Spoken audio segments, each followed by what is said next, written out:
97.7 La Palma Radio, en toda la isla.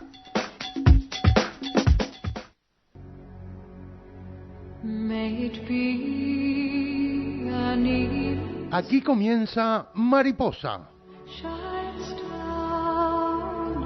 un espacio dedicado a nuestro bienestar y salud. Un programa de salud mental La Palma dirigido por Maripaz Magdalena. Mariposa, comenzamos. Pues llega este lunes de octubre donde vuelve Mariposa, además un programa muy especial con el significado que tiene el del día de hoy, pero mejor que sea su directora, su presentadora, Maripaz Magdalena, quien nos lo cuente en los siguientes minutos de radio, además con invitada que tenemos hoy aquí con nosotros en directo. Maripaz, buenos días.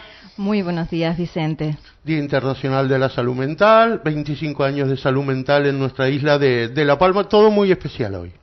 Sí, como bien sabes, hemos tenido la conmemoración del Día Mundial de la Salud Mental, como cada año, el día 10 de octubre. Hemos desarrollado pues muchísimas actividades en los 14 ayuntamientos de la isla de La Palma. Y bueno, creemos que para el día de hoy pues vamos a poner ese colofón, no final, porque nuestra actividad pues no para, pero sí especial por esa conmemoración también del 25 aniversario de nuestra entidad. Un cuarto de siglo ya, ¿verdad? Uh-huh. Y bueno, pues tenemos la presencia de, como hemos tenido la oportunidad de publicitar, ya llevamos 2 meses, la presencia de Laura Rojas Marcos, que la tenemos aquí. Muy bienvenidas, Laura. Gracias por estar aquí. Un placer, muchísimas gracias por invitarme a la Isla Bonita y tener la oportunidad de poder hablar sobre temas asociados a la adversidad, a cómo gestionarla y siempre desde un punto de vista positivo y constructivo. Pues muchísimas gracias pues por poner en tu agenda a esta pequeña isla, a esta pequeña entidad, que sí es verdad que siendo pequeños en tamaño... Uy, un corazón enorme. Y en sufrimiento. Sí, y en sufrimiento. Para eso contamos con tu presencia hoy en el Teatro Circo de Marte a partir de las 7 de la tarde.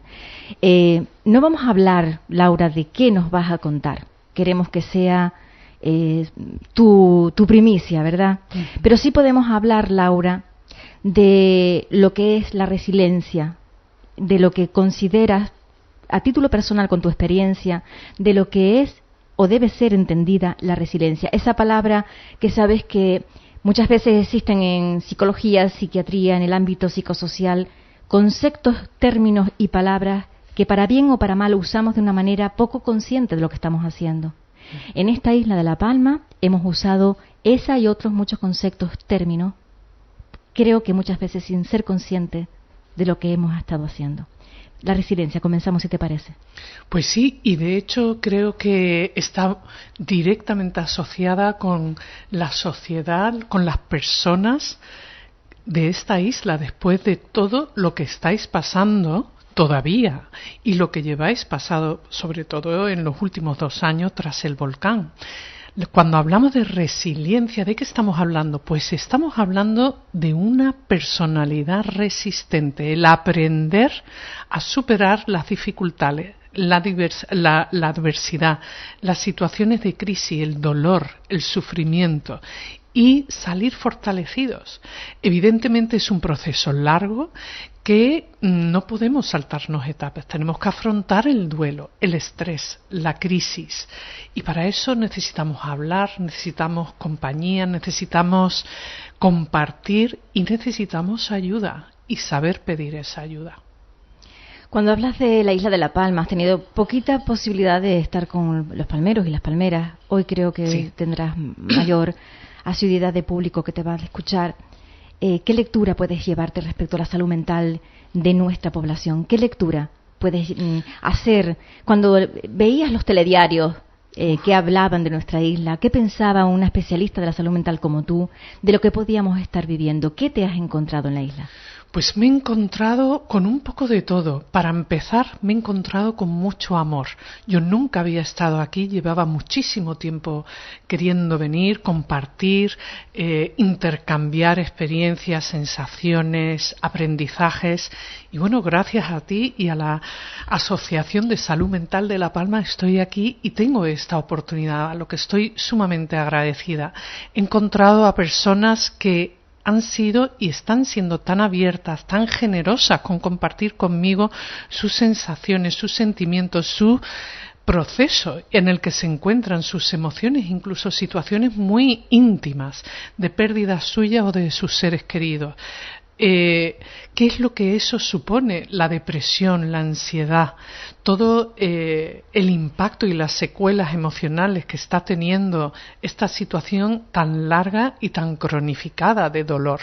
Pero también tengo que decir que me he encontrado a personas generosas que quieren ayudar a otros, que lo poco que tienen, porque ahí es donde está el papel de la generosidad, lo poco que tienen lo comparten con otros, que hacen unión para poder afrontar los momentos difíciles, que reivindican también esos mínimos derechos y, como tú bien has explicado también, qué importante son cubrir las necesidades básicas para poder cuidar de nuestra salud mental. Necesitamos un mínimo de estabilidad, de apoyo, de escucha y sentirnos escuchados y acompañados. Bien, pues hablas de escucha, hablas de expresar cómo deben cubrirse las necesidades básicas, ¿verdad? Sí. Nosotros, sí es verdad que durante todo lo que ha sido el proceso de erupción volcánica hemos intentado poner el foco de atención en esto, en cubrir las necesidades básicas. Y en esto, hablar de la resiliencia como herramienta del ser humano, pero también de lo otro, que necesitamos inversión en salud mental, necesitamos inversión para que la gente esté atendida, porque ¿dónde vamos cuando tenemos un problema de salud física? Al médico. ¿Dónde vamos para ser escuchados? Tenemos muchas veces el silencio por respuesta, ¿verdad? Sí, lamentablemente ese silencio yo creo que tiene su origen en el desconocimiento. Y en el desconocimiento, claro, una persona que no entiende qué es lo que significa cuidar su propia salud mental o entender el problema o dificultad que está pasando otra persona, pues es difícil empatizar. Por eso el concienciarnos y el aprender y formarnos, no solamente para cuidarnos a nosotros mismos, como todos sabemos, si nos alimentamos bien, pues nuestro cuerpo va a funcionar mejor. También debemos alimentar nuestra mente, nuestras relaciones, nuestras emociones. Y si tenemos esa información, podemos no solamente cuidarnos a nosotros mismos, sino también a otras personas.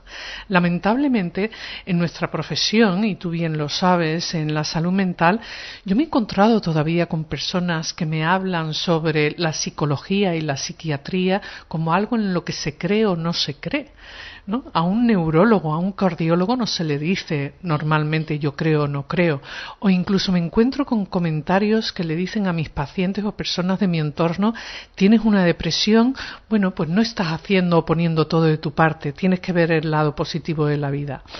Lamentablemente comentarios así hacen más daño que ayudar. ¿Por qué? Porque esto es muy parecido a decirle a una persona que sufre de asma y se le diga: no entiendo que no puedas respirar con todo el aire que hay. Entonces, cuando nos paramos a pensar en qué es lo que significa sufrir de un problema de salud mental, ya sea por la familia o por experiencias traumáticas como lo que habéis vivido aquí en la isla, eso tiene unas secuelas y unas consecuencias. Ahora bien, también tiene unas pautas que se pueden seguir, tiene un tratamiento, pero para eso debemos acudir a los especialistas, las personas que están formadas y que nos pueden indicar cuáles son los pasos a partir de quiénes somos nosotros, nuestra personalidad, nuestra salud física, para que podamos obtener la ayuda que necesitamos. Y una ayuda que viene canalizada a través de la sanidad, a través de esa puesta de profesionales a disposición de la población. Pero yo no sé, si Laura, si tú no percibes, no solamente en La Palma, ¿verdad?, sino a nivel general, que estamos inmersos en una sociedad donde impera lo bello, donde impera esa ansiada felicidad, que no sabemos muchas veces en qué consiste, pero sí que lo vemos reflejado quizás en esas redes sociales que nos dan una imagen ideal de vida que todos queremos alcanzar. Yo no sé si muchas veces cuando hablas y estás hablando de sentimientos y exteriorizar lo que sentimos, ¿dónde? ¿En qué momento? ¿Con quién? Cuando los que tenemos ese interlocutor que tenemos en el diálogo muchas veces rechaza lo que no sea bello, lo que no sea el canon ahora mismo de vida, ¿no? Creo que aquí pasa muchísimo que a la hora de decir cómo la gente se siente, se puede estar sintiendo, se preguntan, ¿me van a comprender? ¿Me van a dar respuesta al problema que tenemos? ¿Ocurre esto fuera de la isla de La Palma? Sí. Creo que es un problema que está muy extendido. Creo que es un problema que también atañe a muchos jóvenes, muchos niños, que deben manejar las emociones, los sentimientos, las frustraciones de otra manera, amparados en una pantalla, en un mundo ideal, en un mundo virtual. Entonces, cuando queremos canalizar nuestras demandas de necesidades, no ya básicas, sino emocionales, ¿dónde ir? ¿Dónde? Cuando sabemos que el interlocutor que tenemos no va a comprender lo que estamos sintiendo.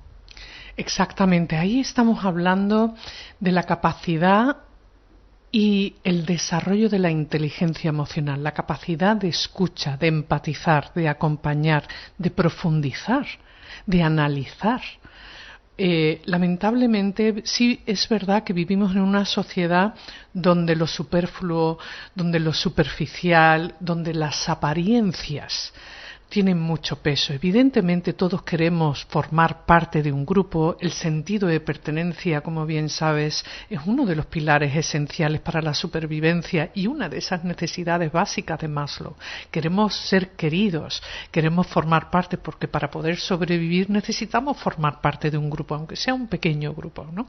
Entonces, cuando nos centramos demasiado en el qué pensarán, en el qué dirán, o cuál es la imagen que yo quiero dar, y pongo o dejo a un lado mi dolor real. Lo que hemos encontrado en las redes sociales, por ejemplo, es que muchos jóvenes, y no tan jóvenes, quieren dar una imagen cuando su realidad es verdaderamente otra. Y entonces no estamos hablando de que uno se exponga como una sábana blanca y no tenga sus barreras y sus límites. Los límites son muy importantes, pero también hay que proteger y valorar la intimidad, el respeto a uno mismo y el respeto hacia el otro, la escucha y también prestar mucha atención a la comunicación, que es lo que tú y yo estamos haciendo hoy. ¿Cómo te comunicas?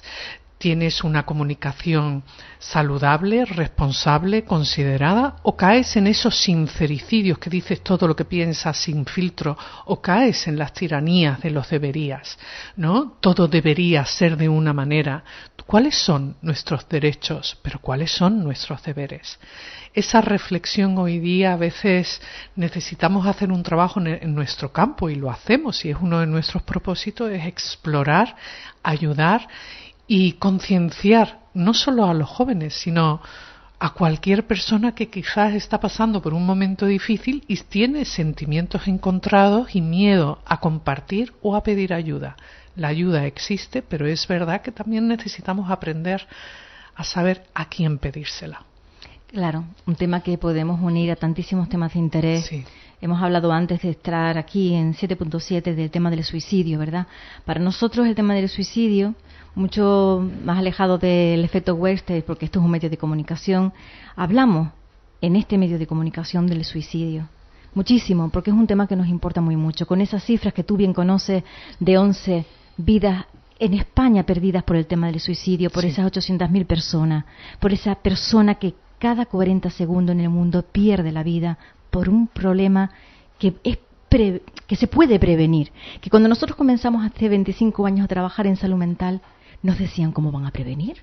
Nos preguntaban, ¿cómo van a prevenir? Si no se puede prevenir. Si eso ya es genético y la persona tiene la predisposición a tener este tipo de problemas. Y digo problema hoy, porque cuando yo comencé hace 25 años, la gente hablaba de locura, ¿vale? Terrible. Queda mucho por trabajar, pero en todas las escalas, también en las propias personas que tienen un problema de salud mental. Queda mucho por trabajar a la hora de no etiquetar, porque la etiqueta hace que las personas no vayamos a pedir ayuda. Queda mucho por avanzar en esa nueva terminología de persona con alto sufrimiento psíquico, ¿verdad, Laura? Sí, sí. Todavía queda mucho por aprender, por formarnos, por normalizar, por entender, pero como todo tiene un comienzo, como lo que estamos haciendo aquí, que es compartir información para que esas personas se puedan identificar, pillarse a sí mismos, conocerse. Ahí la clave está el autoconocimiento. ¿Cuáles son mis fortalezas, mis debilidades? ¿Qué es lo que me hace sufrir? ¿Es cambiable? ¿No es cambiable? ¿Con qué sí puedo contar? ¿Con qué no puedo contar? ¿Cuáles son mis hábitos? ¿Cómo he aprendido a afrontar esas dificultades? ¿Cuáles son mis estrategias de afrontamiento? Todas estas cosas se pueden trabajar. Cuando estamos tristes, cuando sufrimos de ansiedad, ¿qué le pasa a nuestro cuerpo? Porque nuestro cuerpo también habla. A veces sufrimos de dolor de cabeza o de dolor de tripa o la espalda. El cuerpo también habla. Por lo tanto, el aprender a escucharlo, nuestro propio cuerpo y el cuerpo de otra persona, es esencial. Nos vamos a sentir mejor. Y en cuanto a esa felicidad, cuando uno estudia y profundiza, y esto como investigadora, que he trabajado tanto, investigado tanto la felicidad, si rascas un poquito, en realidad la felicidad está asociada a estar libre del dolor y al sentimiento de serenidad. Las personas más felices no son personas que no tienen problemas, algunas tienen problemas muy serios de salud mental, físico o han tenido experiencias traumáticas, pero si se rodean de conocimiento, de concienciación y de apoyo, generalmente suelen ser personas que salen adelante y no caen en esa decisión tan trágica de quitarse la vida, porque lo que hay detrás de querer quitarse la vida es desesperación y es algo que podemos prevenir, como bien dices. Sí, yo creo que un área que puede ser, se trabaja en prevención, nosotros lo llevamos haciendo mucho tiempo y considero que todo lo que hablamos aquí hoy que estamos dialogando también tiene que romper muchísimos esquemas. El tema de psiquiatría, bien amparado como esa figura que solamente se use para usar psicofármacos, ¿verdad? Cuando hablas de apoyos, cuando hablas de sostén a la población, es tan importante estar con ellos, es tan importante ser un ejemplo, una guía, es tan importante hablar de esto, de personas con alto sufrimiento psíquico sin etiquetas, porque muchas veces las personas cuando tienen un problema de salud mental, igual que cualquier problema físico, vamos corriendo y decimos, ¿qué tengo, doctor? Dígame lo que tengo. Y enseguida nos etiqueta con un nombre y apellido de una enfermedad que a todas luces, será, no será, y si no lo es, ¿qué daño estamos haciendo? Entonces, correr un poco y evolucionar todo en lo que es la psiquiatría moderna, sí, que ha cambiado muchísimo. Que no tenemos que hablar de esa psiquiatría de los años 40, años 50, que la reforma psiquiátrica en España se produjo en 1980, amparado en quitar los manicomios y esa intervención psiquiátrica con los pacientes crónicos, y parece que en muchos lugares queremos volver a esa psiquiatría y a esos lugares donde tener encerrados a las personas. Las personas con problemas de salud mental deben estar integrados porque todos, en alguna medida, a lo largo de nuestra vida, tendremos un problema de salud mental. Ese es el trabajo de batalla de salud mental La Palma hace 25 años. Continuaremos para que no olvidemos todos y todas, principalmente todas, Laura, que hemos hablado de ese rol de cuidadoras que tenemos las mujeres, ¿verdad? Principalmente todas, de que tenemos que cambiar el concepto de lo que es la salud mental, que es la ausencia de enfermedad, que no es la presencia de un problema.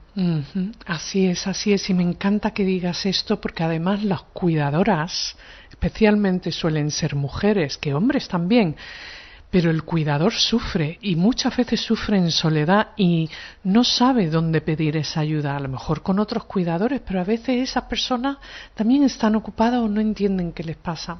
Una de las cosas que me gusta compartir es que dentro del campo de la salud mental, yo que trabajo en mi consulta, poco a poco también tengo la esperanza, porque estoy viendo y siendo testigo de que hay muchas personas ahora que gracias a esa formación, gracias a la lectura, al aprendizaje, a que haya espacios como este, como donde estamos tú y yo, donde compartimos información, las personas buscan ayuda y tengo la consulta llena de personas que no tienen un diagnóstico. ¡Qué bien! Pero son personas que están buscando ayuda de un profesional porque quieren cambiar algo, quieren comprender algo o aceptar algo. Y no hace falta sufrir de una enfermedad. Es más, a nivel personal, yo que me formé en Estados Unidos, en Nueva York, para poder graduarnos y terminar la carrera independientemente de las notas, nos obligaban a ir a un terapeuta para poder ser buenos terapeutas, entender qué significa trabajar algo que decirle a alguien lo que hay que hacer. Y para eso la humildad es fundamental, la capacidad para empatizar e incluso para acompañar a alguien donde no compartes a lo mejor ciertos valores, y saber mantenerte en tu sitio y sobre todo saber dónde está tu límite, cuando no puedes más, debes parar por respeto, no solo a ti mismo, sino a la persona a la que estás acompañando. Entonces yo, por ejemplo, tengo a mi persona, ¿no? Tengo a mi persona con la que trabajo situaciones vitales que, ¿no?, de pérdidas también, o sufrimiento, o situaciones de confusión, que las tenemos todas. Pero si nos trabajamos y compartimos desde la humildad, pues yo me estoy trabajando esto, X, sea lo que sea, también lo cierto es que vamos a conectar con otras personas más de verdad, desde la profundidad, desde el corazón. Exactamente, nosotros lo solemos denominar alianza terapéutica. Sí, sí. Qué bonito es cuando se da esa alianza terapéutica, que no es abundante, por eso es lo bello, ¿no? No estamos hablando de que todo el mundo tenga esa alianza terapéutica con las personas con las cuales trabaja. Si fuese así, no sería tan entrañable, bonito y agradable cuando se produce. Por eso ese cambio sustancial a la hora de atender a las personas. Creo que en nuestra isla, en la isla de La Palma, el tema de la salud mental debe correr hacia adelante, debe evolucionar, igual que otros ámbitos, y que debe estar como tema transversal en todas las áreas de la sociedad, pero debe estar no como una asignatura pendiente, debe estar como lo que es, como integrado. Parte, exactamente, Sí. como parte, que nosotros tenemos 17 centros con los cuales trabajamos en el aula con los docentes, y somos un ejemplo a nivel de otros lugares donde no se produce, porque muchas veces se hacen actividades, pero actividades extraescolares, claro, que es elegible por el alumnado, pero estar en aula contemplado por el claustro escolar con los docentes, los alumnos y las familias, se produce en esta isla desde hace 25 años. Creo que es una manera impresionante de generar esas alianzas terapéuticas y realmente hacer cambios, porque trabajando en el menor también trabajamos en la familia, trabajando en la familia trabajamos en la sociedad, pero consideramos que debe haber un cambio a la hora de hablar de salud mental, y ese cambio debe de pasar, por supuestísimo, por sanidad, pues, y por supuestísimo por todos los estamentos políticos, ¿verdad? Porque hablar de salud mental se ha puesto de moda, pero quizás entender la salud mental, que no es lo mismo que atender la salud mental, no está tan de moda. Es que no es lo mismo, porque además no hay que olvidar que esas personas que nos estén escuchando, si hay políticos, empresarios, invertir en el bienestar de la salud mental de las personas de tu entorno, de tus trabajadores, de tu sociedad, también ayuda económicamente y al progreso, al crecimiento de esa sociedad. Entonces es como cuando cuidas tu cuerpo, una sociedad que recibe formación, ayuda y recursos para poder cuidar su cuerpo, pues una sociedad que va a ser mucho más sana y no va a necesitar tantas medicinas y no va a utilizar quizás pues parte de ese sistema sanitario. O sea, hay inversiones que son necesarias, pero para eso hace falta ser consciente. Y merece la pena siempre el autocuidado y el cuidado de la salud mental, que va unido a la salud física, es esencial. Y sin eso es dificilísimo avanzar. Claro, y cuando escuchamos, ¿verdad?, a la reina Leticia hablar de que sin salud mental no hay salud, pues nos damos cuenta de que es algo que llevamos pregonando en esta isla hace muchísimo tiempo, nos damos cuenta de que es así. Y de hecho muchas veces cuando vamos a algunos ayuntamientos aislados, hablamos con los alcaldes y le decimos lo mismo. Le decimos, bueno, hay que proteger a la población infantil, a lo mejor poblaciones que no están escolarizadas, protegerlos y ampararlos para que tengan las mejores garantías de ser el ciudadano de primera de mañana de este municipio, que hará que este municipio crezca, ¿verdad? Qué importante, por lo tanto, es invertir en todo lo que sea salud mental, pero invertir en prevención, que no tiene que ver, porque muchas veces parece que es una controversia, inversión en prevención de salud mental o invertimos en centros de rehabilitación. Tiene que haber de todo. De todo. Necesitamos de todo, pero qué importante es invertir en las primeras fases para que las personas no empeoren, el problema de salud mental no se convierta en algo crónico y no sea tan necesario esa inversión en un centro, porque la inversión en un centro es muy elevada, Laura. Sí. Invertir en un centro no es generar infraestructura. Invertir en un centro es generar los recursos humanos necesarios para estar en esta infraestructura, para atender a un número determinado de personas, 10, 15, 20. La pregunta es, ¿solamente 15 o 20 o 30 personas tienen problemas de salud mental en una comunidad? No. Tendremos que hacer un cambio de enfoque, ¿verdad? Donde sean las primeras fases de prevención para evitar que esos recursos sean tan necesarios. Incluso si conseguimos que no sean necesarios, estaremos hablando de una población sana. Exactamente. Y después también tener esos espacios para poder tratar, ¿no? Porque evidentemente el cuerpo, la mente, las emociones, las experiencias traumáticas ocurren, como lo que habéis vivido aquí.